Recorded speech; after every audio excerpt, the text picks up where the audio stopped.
Hey everyone, it's Mike from Two Broke Watch Snobs. Thanks for checking out this video. It's time for a quick review of a watch that just came in for review. This is the Forstner A-12. Now, if you listen to our most recent podcast episode, this is actually the watch that I was wearing during the wrist check, and I let Kaz know that it would probably be a good idea for me to get this on video and just talk about it a little bit more. If you heard about that on the episode and you just wanted to learn more about the watch, you're in the right place.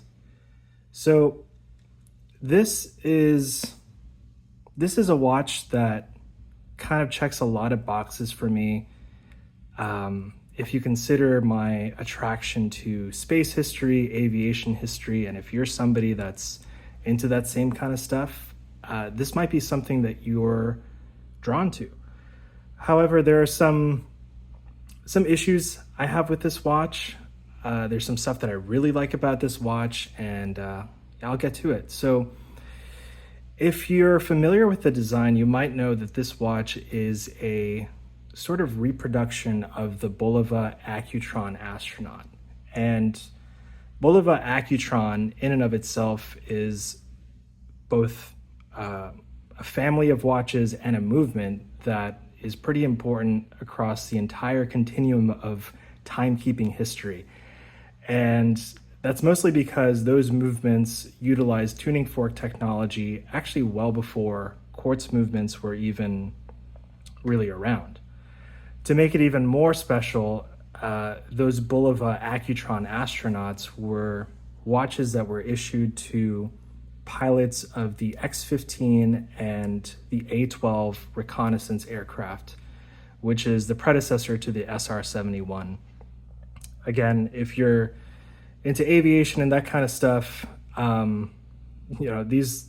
these types of watches were the ones worn by those pilots, and those programs were incredibly special, and I like to geek out about that stuff. So when I found out that, Bulova made watches for those pilots at the time, I got really into the history, and unfortunately to find a Bulova Accutron Astronaut today in decent condition with the tuning fork movement and everything, it's kind of difficult. It could be pretty expensive.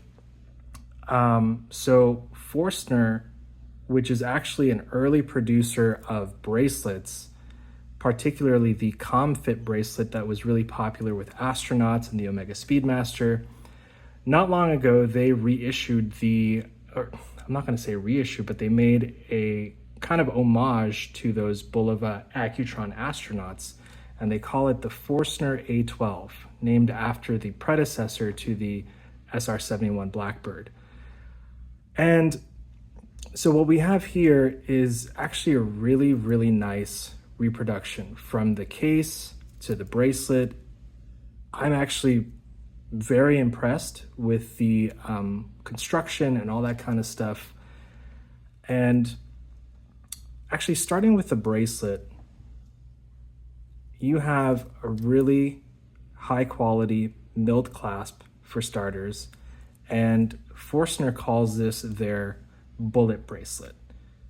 And I have to admit, they know what they're doing when it comes to these bracelet reissues. I had a version of the ComFit that I used on my Speedmaster, but this bullet one that comes with the A-12 is actually very similar to what comes on the newer Omega Speedmaster.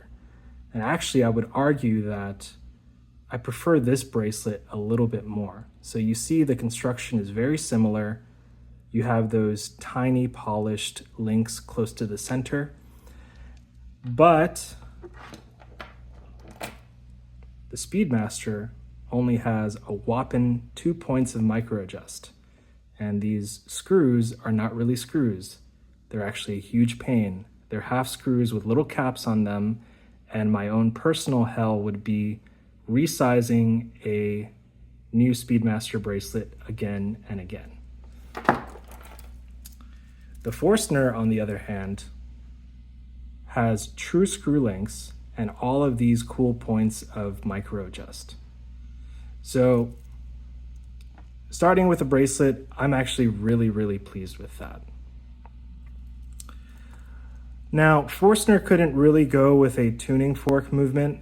That technology is actually, again, like I mentioned before, pre-quartz, and servicing that kind of stuff is apparently a pain. I don't know enough about that to be honest, but what they went with here is actually a quartz Ronda 515 GMT movement.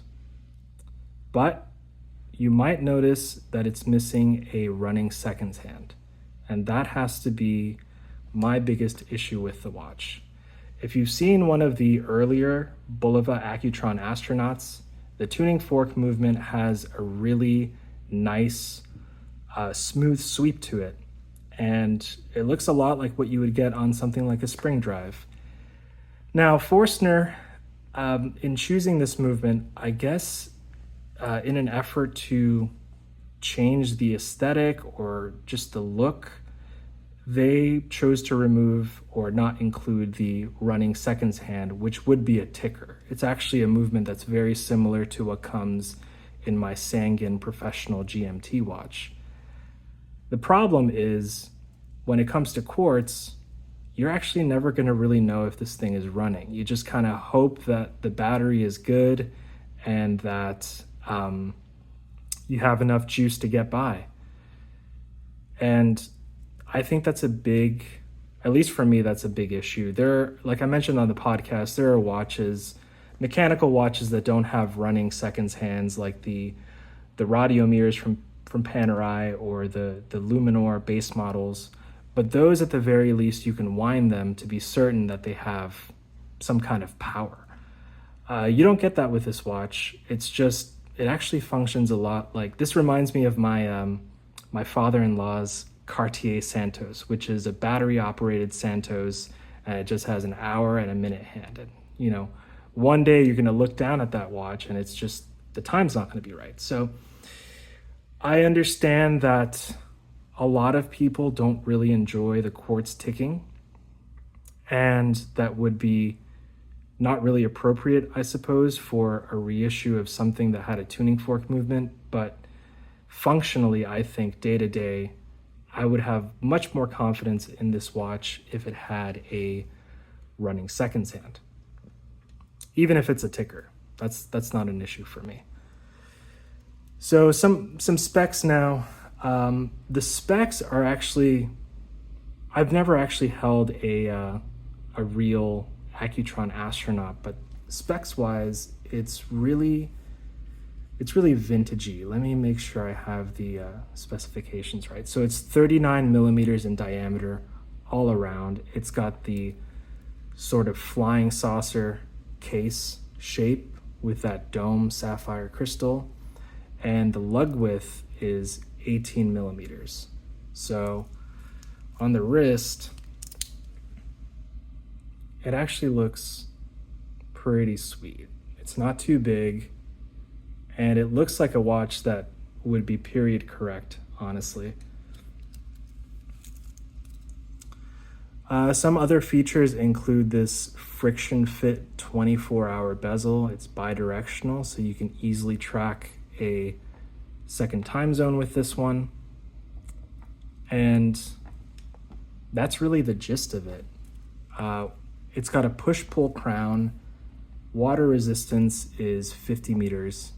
And, you know, that's fine if you ask me. I probably wouldn't take this watch in the water. And, you know, again, if you put this side by side with something like a Speedmaster, it's just so cool to have that space age kind of exploration era side by side. Both of these watches were kind of what this is homaging. Those watches were very popular, again, with those test pilots and astronauts at the time. And if I were to change anything about this watch, I would probably put a ticker in it. I'd have a running seconds together with the movement, and I would probably wear the heck out of that every single day. But other than that, this watch is just really, really nice.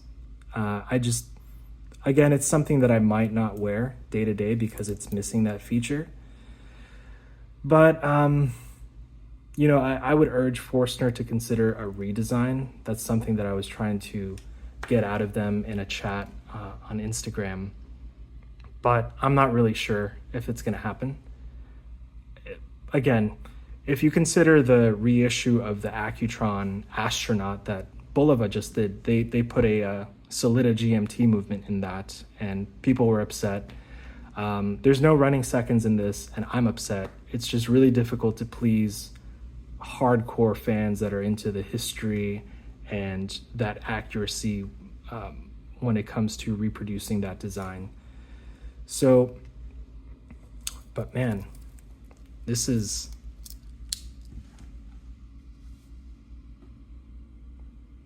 just a fantastic watch for the most part. Again, that's the one thing that I would change. Think about running seconds, Forstner. So thanks for watching. This is the Forstner A-12 homage to the Bulova Accutron Astronaut. Take care.